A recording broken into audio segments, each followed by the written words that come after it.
Okay, let's get to it. So, Ben, it's been a very eventful few days in the Middle East. In the bonus episode we did on Sunday, we walked through the details of the U.S. strike on Iran over the weekend, so we're not going to cover that ground again. But since that recording, we had a retaliation from Iran. So on Monday morning Pacific time, Iran fired 14 ballistic missiles at a U.S. base in Qatar that houses up to 10,000 U.S. personnel. Luckily, Iran warned the U.S. and Qatar in advance that this is going to happen, so the base was evacuated and American missile defense systems were able to intercept all of the missiles that were a threat. But it was pretty clear that this was a response that was designed to let Iran save face and also de-escalate the direct conflict between the U.S. and Iran. So that was a good thing. Then on Monday afternoon Pacific time, Trump tweeted that Iran and Israel had agreed to a ceasefire. Apparently, this announcement caught even some of Trump's own staff by surprise, and initially the Iranians denied it before finally agreeing to the ceasefire. However, as they often do, Israel decided to kind of unload the clip before the ceasefire officially went into place. There were heavy bombardments of Tehran.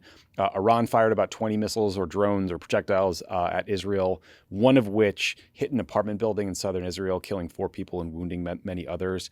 Israel immediately accused the Iranians of violating the ceasefire. They vowed to retaliate. That led to a bunch of angry tweets from Trump and demands that everyone involved basically chill out. Trump seemed very pissed about this, Ben. Here he is talking about the ceasefire before departing for the NATO meeting in the Netherlands.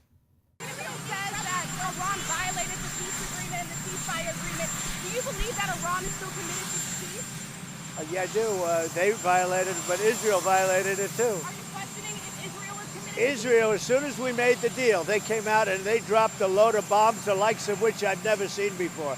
The biggest load that we've seen. I'm not happy with Israel. You know, when I say, okay, now you have 12 hours, you don't go out in the first hour and just drop everything you have on them. So I'm not happy with them. I'm not happy with Iran either. But I'm really unhappy if Israel's going out this morning because of one rocket that didn't land, that was shot, perhaps by mistake, that didn't land. I'm not happy about that. You know what? We basically have 2 countries that have been fighting so long and so hard that they don't know what the fuck they're doing. Do you understand that? Spicy. Huge loads, profanity, we got it all. So the ceasefire itself was brokered through direct conversations with Trump and Netanyahu, and then the Qataris helped get the Iranians to agree. We should, in a future episode, Ben, we should do a big Qatar episode because their role in the world has gotten really interesting lately. So this is obviously good news, though, Ben, every expert I've spoken to thinks the ceasefire happened because Israel is nearly out of interceptor missiles that are shooting down the Iranian ballistic missiles. The Iranians are running low on ballistic missile launchers in particular. Even the U.S. is damn near out of missile defense interceptors. So there's incentives all around to hit the pause button. Of course, we could still see kind of non-direct military retaliation of some sort, and we probably will. Ben, so Trump is once again, he's demanding the Nobel Peace Prize, which, I would imagine might be reserved for people that cut actual peace agreements and not temporary ceasefires, but we'll find out. We got hawks in D.C. celebrating the U.S. bombing campaign as a historic success. So let's just sort of examine the success of this mission, or if there is any success. First, on the nuclear front, according to news reports, Iran may have moved its 900-pound stockpile of highly enriched uranium. We don't know where it is. Preliminary intelligence reports say the strike set back Iran's nuclear program a few months, and we don't know whether Iran has covert nuclear sites that still exist. So mission accomplished? Yeah, I'm going to unload my load here, Tommy, because the amount of spiking the football on the 45-yard line in Washington here is extraordinary to me, and everything that's wrong with the politics of this issue and politics of national security generally. Let's roll back the tape here. You had Trump in a negotiation with the Iranians. A negotiated settlement can set back their nuclear program much further than this bombing strike did, or any bombing strike did. So the JCPOA, they had to ship all of their stockpile of enriched uranium outside of the country. So they'd have none of it in the country. You would have centrifuges pulled out, put under international supervision in warehouses. You would have inspectors in the Fordo facility that was bombed. So what is a better way to prevent Iran from getting a nuclear weapon? Shipping all the stockpile out of the country, having inspectors in the facility that is deep underground, and having centrifuges in warehouses? or bombing 3 sites in a one-off while Israel kills a bunch of Iranian civilians and military officials and IRGC people. And scientists. And then declaring victory. It's not even a close fucking call, okay? The question is not whether you look tough because you dropped some bombs and say you obliterated something that you didn't obliterate. The question is, are you solving the problem that you say you're trying to solve of Iran trying to get a nuclear program? And this did not do that, and that was entirely predictable because anyone who's ever looked at this issue, including some of the Democratic national security types who are out there trying to get a piece of the action of how tough they were because they helped plan these strikes, they know that. They know better. The Fordo facility was built to withstand a potential nuclear explosion. So you can drop the massive ordnance penetrator on it with all of its connotations. And the fact is, if their high-enriched uranium was moved, and by the way, if you think the Iranians telegraphed their strike on Qatar, Trump telegraphed this strike on Fordo for days. Okay? Like all these people saying he was a genius because he said it was going to be 2 weeks and he bombed that for 3 days. Well, the Iranians probably moved that stuff. And if they moved it through some tunnel network that they have under there, if they have advanced centrifuges and they have high-enriched uranium and they have scientists who know what they're doing, they have a nuclear program. It's not destroyed just because you drop some bombs on a few sites. So this did not work. And it wasn't never going to work.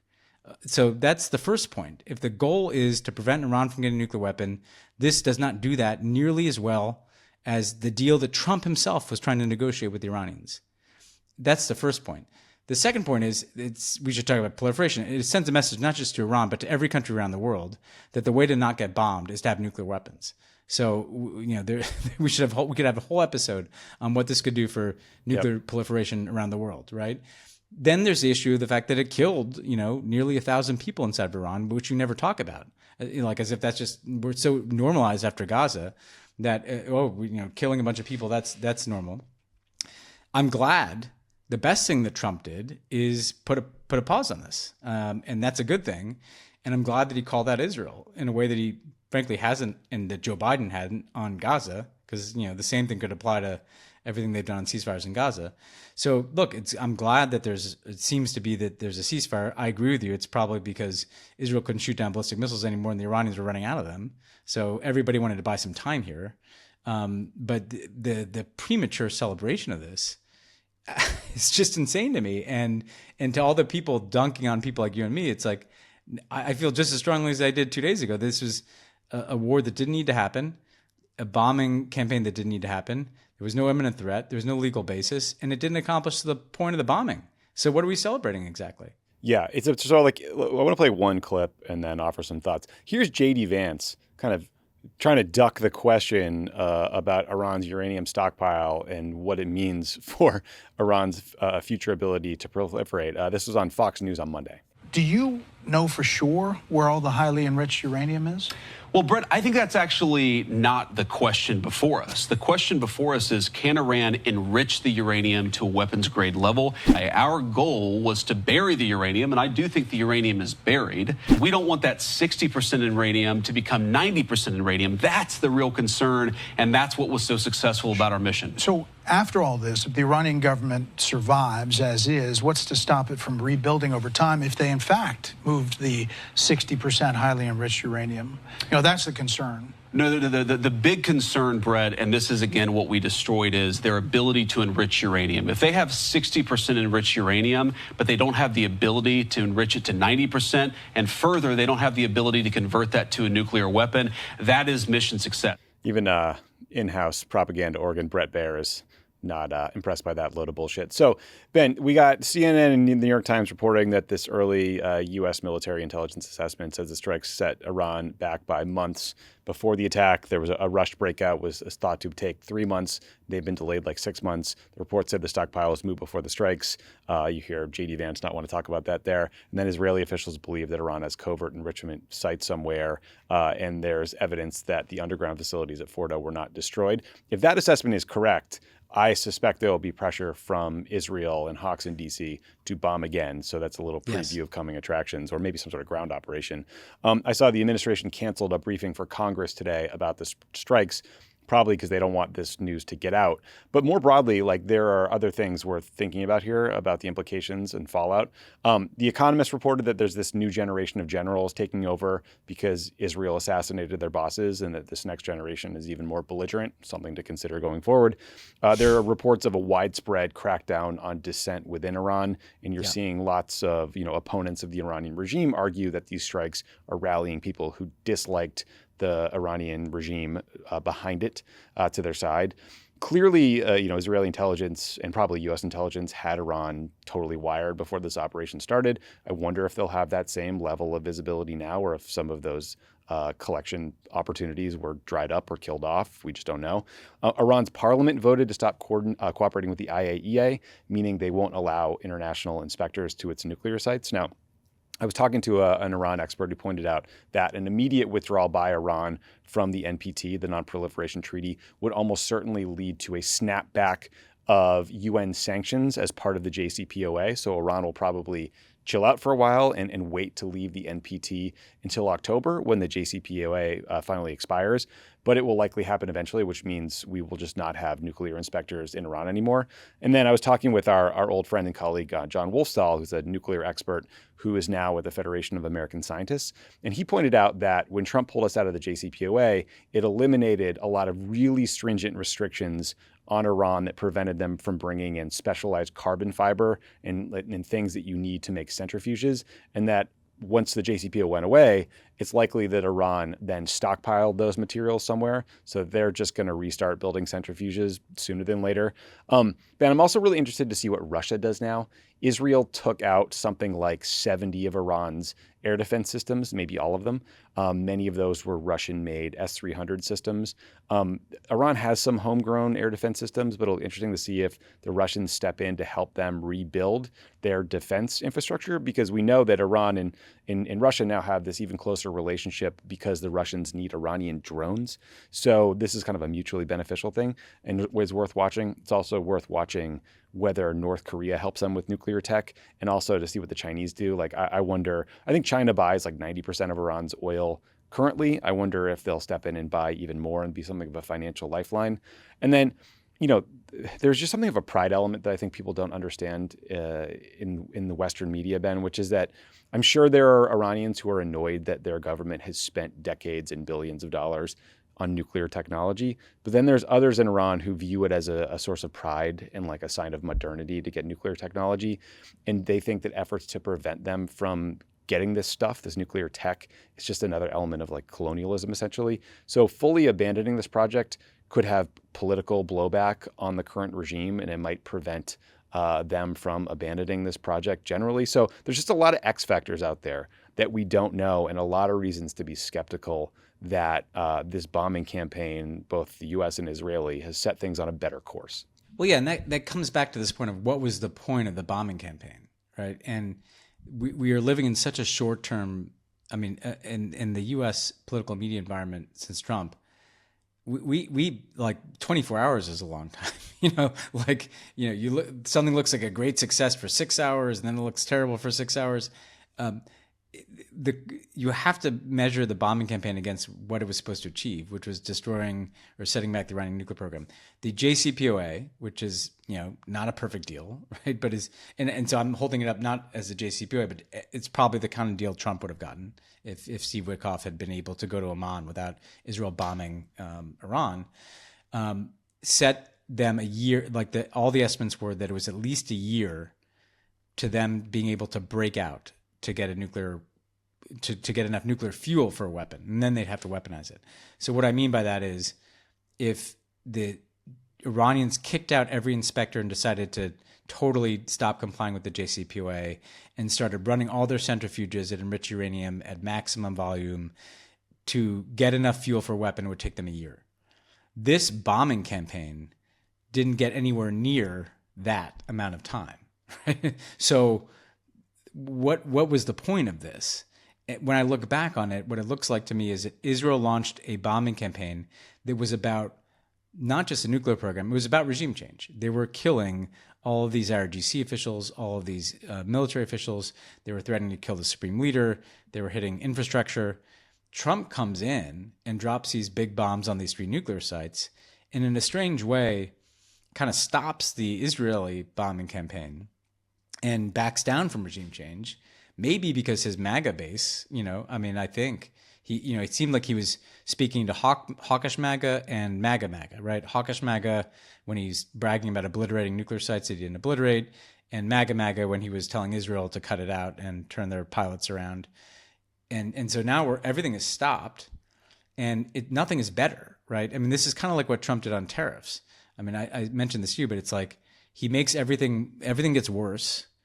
And then he kind of comes in and he hits a pause button. He's and the says, arsonist and the firefighter, right? Yeah. It's like, yeah. And half the house is burned down, but I put out the fire, but still half the house is burned. And that's where we are. And meanwhile, look, and I'll be the first to say, if Trump then gets a nuclear deal with monitoring and inspections and all the things within the JCPOA, then I'll say, okay, well, like he solved a problem. I wish he didn't have to drop bombs to do it. I don't think he did. But he hasn't, there's not, and that may be harder. Or frankly, they may make a deal with him and just have a bunch of covert sites because they don't trust us anyway. I mean, that's the other thing. It's like, it's hard to imagine a world in which they trust us to for them to come into a deal. So on this nuclear issue, everybody's celebrating the fact that they like tipped off the Qataris and did this face-saving thing, while ignoring the purpose of this. The purpose of the strike wasn't to force them into notifying the Qataris before they shot some missiles at a base. The purpose of the strike was to dismantle the nuclear program, which it couldn't do as well as diplomacy, which is the reason why this was always a bad idea. Meanwhile, you pissed off a whole generation of Iranians, right? I mean, to answer, to your point, like, what if we got bombed? What if some country just came in here and bombed us tomorrow? Do you think we'd be like happy that happened? Yeah, cut a deal. No, like kill him. Yeah. It'd be like, let's go fucking get some revenge, Yep. And so we don't know that the Qatar thing was the last thing they'll do. And frankly, I think part of what the Qatar thing was messaging to the Gulf countries, who are hosting U.S. bases. Hey, because the Iranians did this in 2019, they hit an oil processing site in Saudi Arabia. Saudi Arabia then, subsequently normalized relations with Iran. I think it's a bit of messaging to them, like, hey, like, we're notifying you this time. We don't want the fight with you. But if the Americans take us out, if there's a regime change scenario, the next time we're not going to notify you. Yeah. And the next time we might not shoot at the base, we might shoot at your oil fields. I think that's what that strike was about. It was a message not just to Qatar, but to everybody in the Gulf, that if regime change is on the table, we can burn it all down. This time we're notifying you, next time we won't. And that's not to overstate the Iranian power. It's to say that if they're cornered and they feel like they're going to, collapse, they have some cards to play. And so I just don't see how this made anything any better. Yeah. Let's talk about the broader principle involved and kind of like the short-term, long-term thinking issue. So on the question of this broader principle of whether it's a good idea for the U.S. to bomb other countries with no legal authorization from Congress or the UN, I will say, like, I obviously, first of all, I just want to say I feel like a hypocrite talking about this. Like, there's much to criticize from the Obama days about the use of drones and then the Libya conflict in particular. But, like, we're trying to learn from that and apply those lessons here. Obviously, though, Trump made no effort to get allies or the UN on board.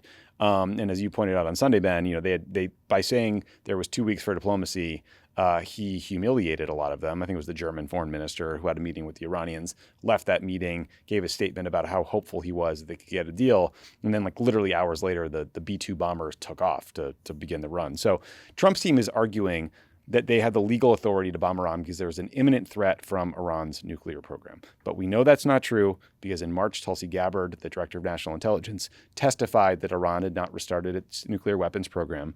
And then a couple of days ago, the Washington Post had a long report on Netanyahu's decision-making around this war. And they reported that Netanyahu, issued the general order to prepare for a strike in October of 2024. And Bibi had decided to do it with or without the U.S. as far back as in March of this year. So you don't usually wait 9 months to deal with an imminent threat. And the Post says that despite all these efforts by the Israelis, mostly Israeli political leaders, to convince both Biden and then Trump that there was some sort of smoking gun evidence showing that Iran was racing to get a nuke, the Israeli decision to launch a military strike was almost entirely based on Israel deciding it needed to jump on this moment of opportunity of weakness for Iran because their proxy forces are weakened and because all their missile defense systems were taken out.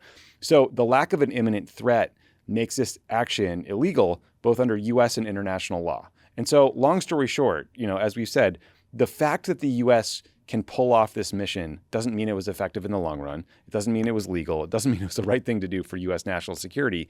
And by the way, like North Korea is sitting on 50 nukes. They have ICBMs that we think can hit U.S. cities, major population centers. If this is about imminent nuclear threats, why does North Korea get love letters and Iran gets bombed, right? Like none of this makes sense. And what is the message? The message to the world is that Kim Jong-un gets love letters because he has nuclear weapons. And if you don't, you might get bombed, which is a message to everybody to have your own covert nuclear weapons program, And look, on the legality of this, it's not even close. Nobody's even presented any information that suggests that this was imminent. Trump is, tried to throw his own intelligence community under the bus.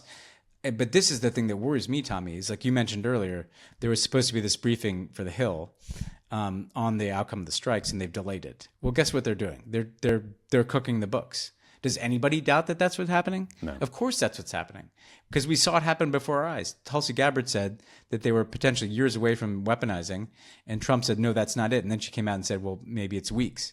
And so now what's going to happen? Well, we have from the New York Times that the U.S. intelligence community thinks this set them back maybe a few months. By the time they brief the Hill, I'm sure that'll change. But nobody believes it. Nobody knows what to believe. And that is that is incredibly dangerous, that now the American people, American legislators, nobody can believe what Trump's going to say about something as serious as, the basis on which he went to war, the basis on which he put Americans in harm's way and killed some Iranians, the basis on which, he might make future decisions. I mean, that's how we're in this kind of uncharted territory here. And these allies who are just don't, put out on a limb and they sawed off the limb. I mean, I just don't know how many times they can go along with this this whole thing. So, look, the best thing he did and is he stopped it, right? I mean, the thing I was most worried about was a slippery slope to regime change. To his credit, right? Give him credit for this. He saw that happening. He saw Israel going down that road and trying to pull him into it. And after doing this bombing, he said, cut it out, which tells you that even Donald Trump was like, shit, man, I don't want my whole presidency to be about like following Israel into the rabbit hole of a regime change war in Iran. But that doesn't mean that threat's over, because as you said, the drumbeat's going to come back, because the people are going to start to see, well, the Iranian stuff wasn't destroyed. They might be reconstituting their nuclear program. They might actually be dashing for nuclear weapon. And we might be in a scenario where, every few months or every year, like we're called upon to bomb Iran, or the Iranians pop up with a nuclear weapon, or some really angry people in Iran decide to, activate some sleeper cell.